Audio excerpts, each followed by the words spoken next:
Donc, une dernière petite table ronde dont j'ai la responsabilité de l'animation. Donc ça, c'est pour me mettre la pression. Et donc, pour m'aider, je demande à Nathalie Baudet, donc, directrice du département Esprit coopératif et RSE de BPGO, de me rejoindre, ainsi que Sébastien Jamet, consultant en stratégie et transformation industrielle, cofondateur de HLP Nantes, membre du conseil d'administration du pôle EMC2, Sébastien Eco, fondateur et CEO de Ecobot et également administrateur du pôle EMC2. Voilà, pour introduire, alors il y a un slide, s'il vous plaît, pour introduire cette séance qui est plutôt sur ce que le pôle EMC2 va proposer à ses adhérents. J'ai essayé de le faire en un seul slide. On vous accompagne sur les projets d'innovation et de transformation. Pour ça, on vous aide à accéder à des technologies clés, alors soit à travers notre feuille de route, soit à travers ce qu'on a appelé la Twin Transition aujourd'hui. On vous aide à accéder à un réseau, donc réseau d'industriels, d'académiques, mais également de start-up. Et puis, on vous aide à accéder à du financement, donc prioritairement, bien sûr, public, avec l'accès aux différents appels à projets, Horizon Europe, France 2030, et puis évidemment les appels à projets locaux, mais également avec, à des fonds privés. Et c'est à ce titre que j'ai demandé à Nathalie Baudet, donc BPGO, d'être là avec nous. Alors, merci. Bonsoir à toutes et à tous. Donc oui, c'est vrai qu'on a beaucoup parlé des financements publics, mais quand vous avez des projets, en général, il manque un bout et c'est là que nous, on intervient. En fin de compte, vous pouvez vous poser la question pourquoi BPGO? Au-delà du fait qu'on accueille EMC2, qu'on a une histoire ensemble et qu'on partage des valeurs, moi, je crois que, en tout cas, j'ai l'intime conviction qu'on est assez légitime pour deux raisons. La première, c'est qu'on est labellisé depuis longtemps, depuis 2012. On est labellisé Lucie, donc selon la norme ISO 26000. Donc on a enclenché cette démarche depuis longtemps. On y croit, ça nous tient à cœur. La deuxième raison, c'est qu'on est la première banque des entreprises.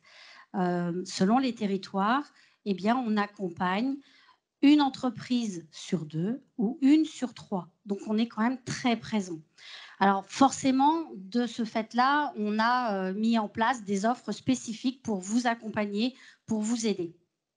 Alors, je peux vous parler des prêts green qui vont financer tous vos investissements, j'ai envie de dire green, voilà, de rénovation énergétique, par exemple. Mais vous, dans l'industrie, vous avez plein d'autres financements. Et donc, pour ça, on a créé un prêt à impact. Alors, ce prêt à impact, déjà, qu'est-ce que c'est? C'est un crédit dont le taux d'intérêt est indexé sur les performances extra-financières.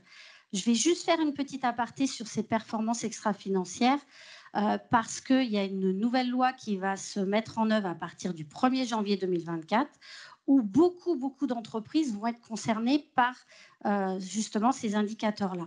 Donc forcément, il va falloir y avoir une attention particulière. Donc je reviens à mon prêt impact. Pour moi, il est hyper accessible parce qu'il démarre à partir de 300 000 euros. En plus, il finance tout type d'investissement d'exploitation. Donc, je prends un exemple, vous avez besoin d'investir et d'acheter une machine, ce n'est pas forcément vert, et pourtant, on va pouvoir le financer. Alors, en plus, il est simple parce que c'est vous qui allez choisir jusqu'à 3 indicateurs parmi les 15 qu'on va vous proposer. Donc, ce sont des indicateurs RSE, bien entendu, que vous pourrez mettre en valeur dans votre DPEF. Voilà. Et en plus, vous n'avez pas besoin d'avoir recours à un cabinet d'audit qui vous coûterait. Vous ferez directement appel à votre expert comptable. Donc, ça, c'est plutôt la bonne nouvelle.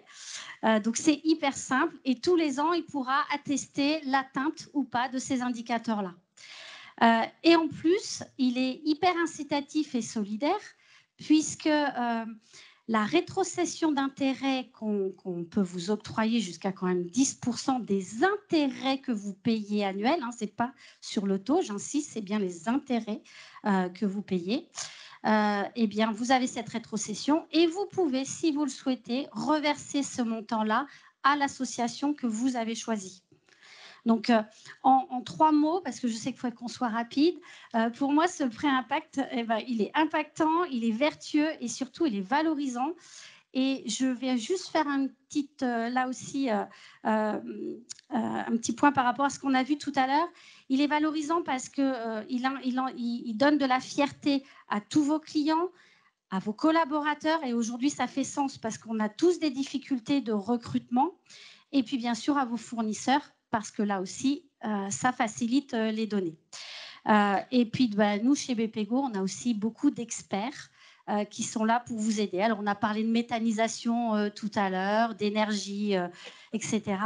Par exemple, nous, on a un pôle autochtone environnement qui est extrêmement reconnu sur la place. Voilà, donc nous, on peut aussi vous accompagner. Et je finirai juste comme ça. Si vous avez des idées, des besoins, faites remonter au pôle EMC2. Et nous, on sera ravis de continuer notre collaboration et d'essayer d'apporter en tout cas toutes ces expertises qu'on a en interne. Merci beaucoup Nathalie. Rappelez également que BPGO est un de nos partenaires de RIDE, donc pour sensibiliser nos membres, les acteurs du territoire à ces problématiques de l'éco-responsabilité dans l'industrie. Sébastien Eco, donc au sein du pôle EMC2, vous êtes également responsable de la commission start-up. Donc on a beaucoup parlé de start-up. Oui. Non, je vous voyais, monsieur. Oui, absolument. C'est pour faire comme à la télé. Ah, ok, d'accord. On se retutoiera pour... Ça fait moins start-up. Ça fait moins start-up. Sébastien. Oui, donc effectivement, donc depuis quelques mois, on a lancé une commission, donc qui est la commission, enfin depuis quelques mois, depuis un an, la commission start-up, qui a eu quelques peines à démarrer, à se mettre en place, avec une actualité assez aussi compliquée pour les startups et l'industrie en 2022. Donc, pour faire simple, sur le comité startup, l'idée qui a été mise en place, c'est de pousser, de favoriser l'émergence de startups. Parce que comme tout le monde le voit, on a peu et pas assez de startups industrielles dans le territoire. Et c'est un vrai besoin pour renouveler notre offre, pour nous aider à être aussi plus productifs, pour nous challenger. On a besoin de ça.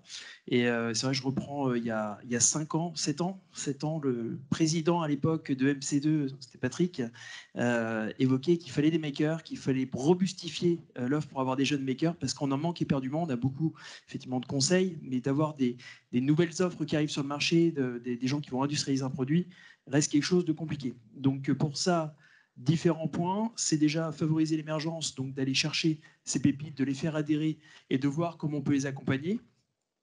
De permettre aussi de la dissémination, donc via tous les outils que l'on peut avoir, de l'IRT, de l'écosystème, Atlampol, etc., de voir comment est-ce qu'on peut favoriser aussi la dissémination de technologies par la création de start-up.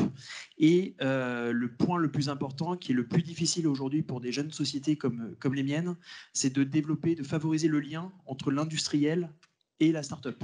La start-up n'a pas les moyens d'un industriel, la start-up n'a pas un produit qui est vraiment sur étagère et qui fonctionne du premier coup. Il y a toujours des risques, il y a toujours des aléas, et on a besoin de ce support, de cette pédagogie, de faire le lien, de nous permettre aussi de prendre l'étape d'après pour favoriser effectivement une plus forte pénétration du marché.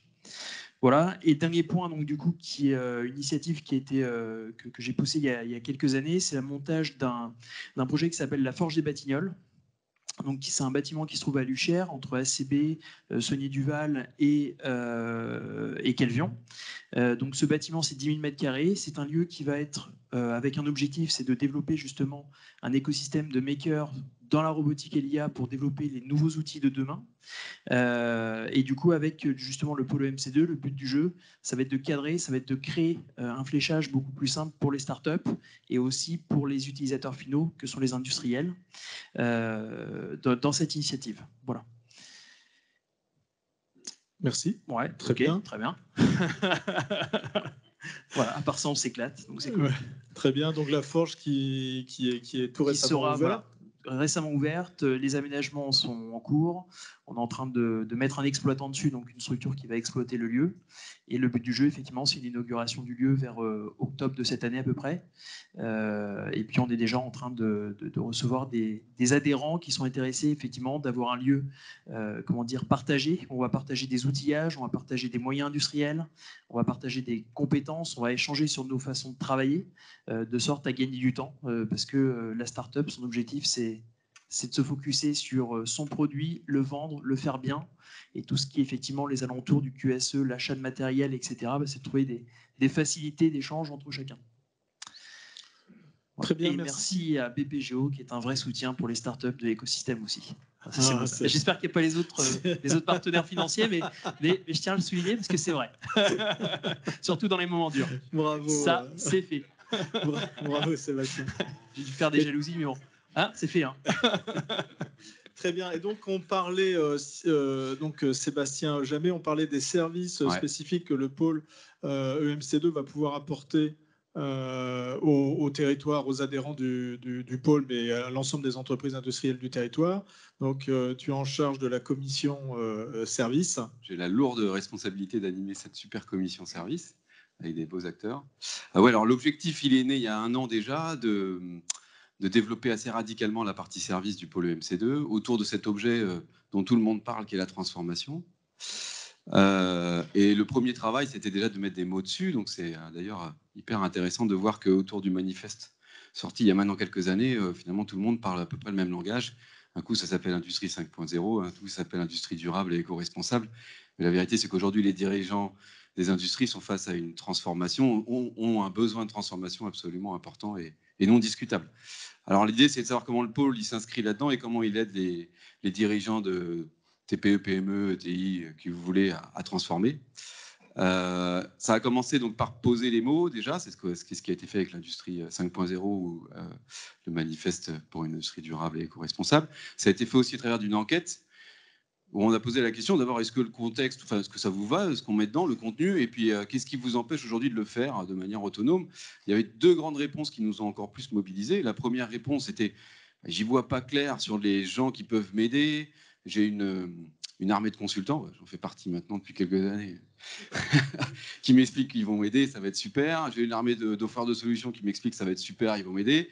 Mais la vérité, c'est que je n'ai pas vraiment confiance. Donc il y avait une première notion importante qui est la notion de tiers de confiance. Et la deuxième notion qui était importante, la deuxième cause d'arrêt du dirigeant, c'était souvent le financement.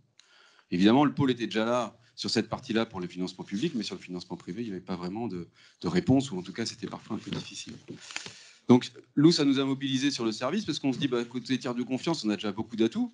On a commencé par une équipe au pôle EMC2 qui sait gérer des projets. Donc, on sait gérer des projets de transformation. Côté tiers de confiance, on a un réseau d'experts, un réseau de partenaires, d'offreurs de solutions ou même d'industriels qui peuvent être des éléments clés de succès pour les autres adhérents qui ont besoin d'eux. Donc ça, c'était vraiment très important. Donc déjà, cet aspect tiers de confiance, on s'y est senti fort. On est en train de le renforcer au travers d'exercices de labellisation de partenaires pour que vraiment le pôle soit le tiers de confiance des industriels locaux dans leur transformation. Et puis après, on s'est dit, d'accord, mais comment on les accompagne? Donc là, on a commencé à tracer quels services on pouvait proposer, donc sans marcher sur les pieds de ceux qui existent déjà. Par exemple, il est clair que sur les diagnostics industriels, aujourd'hui, il y a beaucoup de gens qui le font et qui le font bien. Donc, ce n'est pas la peine. Par contre, reprendre un diagnostic pour en faire une feuille de route avec des experts qui sont adhérents du pôle ou pas, des syndicats, des clusters, des associations d'industriels, pour aider le dirigeant à dire, oui, techniquement, comme vous avez fait sur la partie digitalisation, oui, il me faut un ERP. T'es sûr qu'il te faut un ERP? On reprend un peu, on reprend en arrière, on trace une feuille de route et on regarde les priorités. Donc déjà sur la feuille de route, sur la partie financement, public et privé, et après sur la partie accompagnement, management du projet, jusqu'à la réalisation, la mise en place concrète de la transformation sur le terrain, sachant que le dirigeant pourra choisir ou pas d'être accompagné sur toute ou partie de ces briques. Il peut dire, moi j'ai vraiment besoin d'aide sur la partie que financement, le reste je m'en débrouille, j'ai vraiment besoin d'aide que sur la partie projet. Donc l'idée du pôle, c'est un peu... maître d'œuvre sur toute cette partie-là et d'animer son réseau, ses partenaires, pour vraiment aider le dirigeant à être efficace sur tout ça. Donc la commission avance bien depuis quelques mois, donc je suis content. J'aurais pas dit ça il y a 6 mois, mais là c'est bien. On est bien parti, on est en train de travailler activement. Là, le prochain step, c'est vraiment de travailler sur le business model. Donc c'est les prochains workshops qu'on organise en interne.